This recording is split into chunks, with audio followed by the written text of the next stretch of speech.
अगर मैं आपसे कहूं कि एक कैंडल देखकर मुझे पहले ही पता चल गया था कि प्राइस ऊपर जाएगा तो क्या मानेंगे? और हां, उस ट्रेड से मुझे 10% का मुनाफा हुआ। अब आप सोच रहे होंगे कि इसे कैसे पता चला कि प्राइस ऊपर जाएगा? तो जवाब है कैंडल्स। तो चलिए मैं आपको बताता हूं मेरे फेवरेट कैंडलस्टिक पैटर्न्स के बारे में जो मैं रोजाना यूज करता हूं। अगर आप भी इन सभी कैंडलस्टिक पैटर्न को मास्टर कर लेते हैं तो आपको प्रॉफिटेबल बनने से कोई नहीं रोक सकता। सेकंड और सिक्स्थ कैंडलस्टिक पैटर्न मिस मत करना, क्योंकि ये दोनों कैंडलस्टिक पैटर्न आपको डेली ट्रेड में दिख सकते हैं। अगर आप इन्हें मिस कर देते हो तो मार्केट उड़ान भरकर ऊपर निकल जाएगा और आप एंट्री का इंतजार करते रह जाएंगे। बुलिश एनगल्फिंग एक रिवर्सल कैंडलस्टिक पैटर्न होता है जो यह संकेत देता है कि बाजार में बायर्स एंटर हो चुके हैं। अब गिरावट रुक सकती है और तेजी शुरू हो सकती है। इस पैटर्न में एक छोटी रेड कैंडल बनती है और उसके बाद एक बड़ी ग्रीन कैंडल बनती है जो पूरी तरह से पिछली रेड कैंडल को निगल लेती है, यानी रेड कैंडल को पूरी तरह से अपने अंदर समा लेती है। जैसे एक शार्क मछली किसी छोटी मछली को निगल लेती है। ये पैटर्न जोन के पास बने तो इसकी ताकत और ज्यादा बढ़ जाती है। ये ट्रेडर्स को यह बताता है कि मार्केट का कंट्रोल अब बायर्स ने अपने हाथों में ले लिया है। लेकिन बेरिश एनगल्फिंग में इसका उल्टा होता है। यह पैटर्न इस बात का संकेत देता है कि तेजी खत्म होने वाली है और गिरावट शुरू हो सकती है। इस पैटर्न में पहले एक छोटी ग्रीन कैंडल बनती है और उसके बाद एक बड़ी रेड कैंडल बनती है जो पिछली ग्रीन कैंडल को पूरी तरह से ढक लेती है। अगर यह पैटर्न रेजिस्टेंस या सप्लाई जोन के पास बने तो यह और भी मजबूत सिग्नल माना जाता है कि सेलर्स अब एक्टिव हो गए हैं। लेकिन याद रखना, ट्रेडिंग में सिर्फ एक कैंडल पर भरोसा करके आप ट्रेड प्लान नहीं कर सकते। बुलिश एनगल्फिंग हो या बेरिश, दोनों पैटर्न को सपोर्ट, रेजिस्टेंस या इंडिकेटर्स के साथ मिलाकर यूज करो, तभी मिलेगा असली रिजल्ट। इसमें मैं आपको रिकमेंड करूंगा आरएसआई इंडिकेटर, जो आपको सही सपोर्ट और रेजिस्टेंस ढूंढने में मदद करेगा। अगर प्राइस ओवरसोल्ड जोन में है और सपोर्ट पर बुलिश एनगल्फिंग पैटर्न आपको दिखे तो आप ट्रेड प्लान कर सकते हैं, और रेजिस्टेंस पर बेयरिश एनगल्फिंग पैटर्न बना है, साथ में आरएसआई ओवरबोट जोन में है, तो ही आप ट्रेड प्लान करेंगे। याद रखें, दोनों पैटर्न्स में पिछली कैंडल की बॉडी का एंगल्फ होना जरूरी है, विक का नहीं। ज्यादा कंफर्मेशन के लिए इन्हें वॉल्यूम, सपोर्ट, रेजिस्टेंस या ट्रेंड के साथ मिलाकर यूज करें। मेरा फेवरेट कैंडलस्टिक पैटर्न जिसे मैं साइडवेज मार्केट में यूज करता हूं, सबसे पहले मोमेंटम कैंडलस्टिक पैटर्न की डेफिनेशन को समझते हैं और इस पैटर्न को कैसे पहचान सकते हैं। मोमेंटम कैंडलस्टिक वह कैंडल होती है जो पिछली कैंडल की तुलना में 2 से 3 गुना बड़ी होती है। इस कैंडल का साइज और डायरेक्शन यह संकेत देता है कि मार्केट में एक तरफा ताकत आ चुकी है। अब मार्केट कैंडल की दिशा में एक बड़ा मोमेंटम दिखा सकता है। यह कैंडल अक्सर किसी साइडवेज या रेंज बाउंड मार्केट के बाद दिखाई देती है और यह बताती है कि स्मार्ट मनी या बिग प्लेयर ने कंट्रोल ले लिया है और प्राइस उसी दिशा में आगे बढ़ेगा जिस दिशा में मोमेंटम कैंडल फॉर्म हुई है। मोमेंटम कैंडलस्टिक को पहचानने के आसान पॉइंट्स।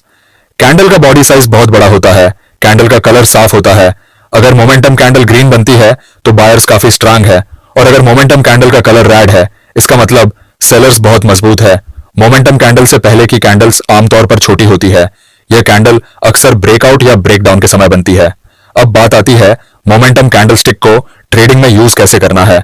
तो मैं साइडवेज मार्केट में मोमेंटम कैंडल का यूज लिक्विडिटी देखकर करता हूं, और अगर बड़ी ग्रीन कैंडल बनती है तो वह बुलिश मोमेंटम का संकेत देती है जिसमें बाय करने का मौका हो सकता है। वहीं अगर बड़ी रेड कैंडल बनती है तो वह बेरिश मोमेंटम का संकेत देती है, तो सिर्फ सेल ट्रेड करने का प्लान हो सकता है। अक्सर यह कैंडल एक नए ट्रेंड की शुरुआत भी दर्शाती है। यह पैटर्न आपको सपोर्ट और रेजिस्टेंस पर ही देखने को मिल सकता है।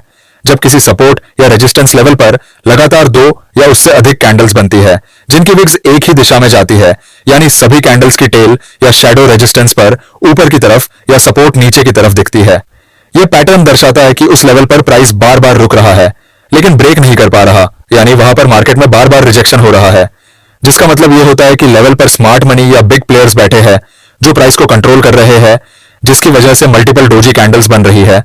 अब मल्टीपल विक कैंडलस्टिक पैटर्न को एनालिसिस कैसे करना है? तो अगर सपोर्ट पर नीचे की तरफ विक्स बन रही है इसका मतलब बायर्स मजबूत है और वे प्राइस को सपोर्ट के नीचे जाने से रोक रहे हैं, जिससे प्राइस के ऊपर जाने की संभावना बढ़ जाती है। और अगर रेजिस्टेंस लेवल पर ऊपर की तरफ विक्स बन रही है मतलब सेलर्स एक्टिव है, प्राइस नीचे गिरने की संभावना है। दोस्तों, इस पैटर्न का फायदा क्या है? यह पैटर्न हमें मार्केट में स्ट्रेंथ जोन्स जहां बायर्स या सेलर्स प्राइस रोक रहे हैं इसकी जानकारी देता है, जिससे हमारे लिए यह पैटर्न एंट्री लेने से पहले एक कंफर्मेशन सिग्नल की तरह काम करता है। अच्छा, अब आप इस पैटर्न की स्ट्रैटेजी कैसे बनाओगे, चलिए यह भी जान लेते हैं। तो सबसे पहले आपको की लेवल्स को आइडेंटिफाई करना है। चार्ट में किसी स्ट्रॉन्ग सपोर्ट या रेजिस्टेंस को पहचानें जहां प्राइस बार बार रुक रहा हो। देखिए कि क्या उस लेवल पर दो या उससे ज्यादा कैंडल्स बनी है जिनकी विक्स एक ही दिशा में है।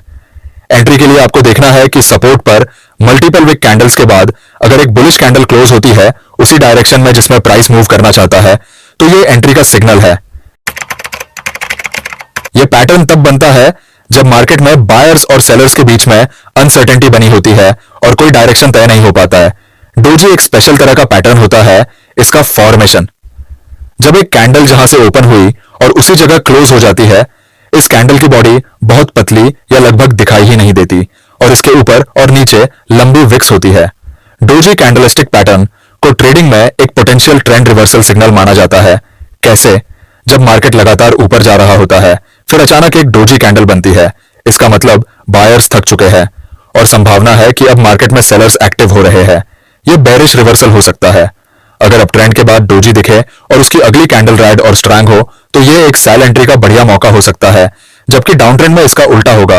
अगर डाउन ट्रेंड के बाद आपको एक डोजी फॉर्म होती दिखे, फिर उसकी अगली कैंडल एक स्ट्रांग ग्रीन कैंडल बनती है, तो आप बाय की तरफ जा सकते हैं, लेकिन आपको डोजी कैंडलस्टिक पैटर्न के साथ candle confirmation, support resistance, RSI या कोई और इंडिकेटर का जरूर यूज करना है।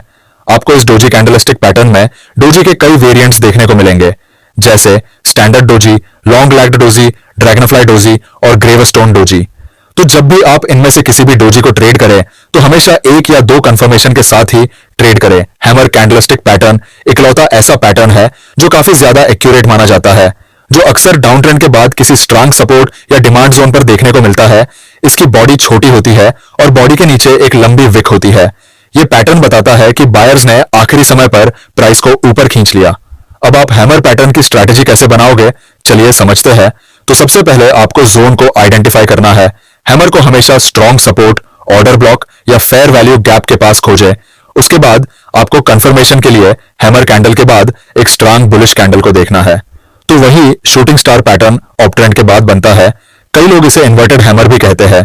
यह पैटर्न आपको रेजिस्टेंस या सप्लाई जोन पर देखने को मिल सकता है। इसकी बॉडी नीचे की ओर होती है और ऊपर लंबी विक होती है, जो दिखाता है कि सेलर्स ने अंतिम समय में प्राइस को नीचे खींच लिया।